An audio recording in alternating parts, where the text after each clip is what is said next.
What's the meaning of bombing?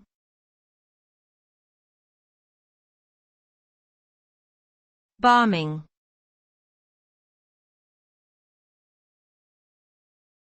Bombing.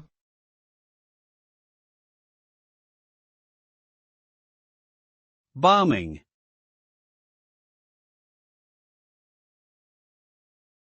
Bombing.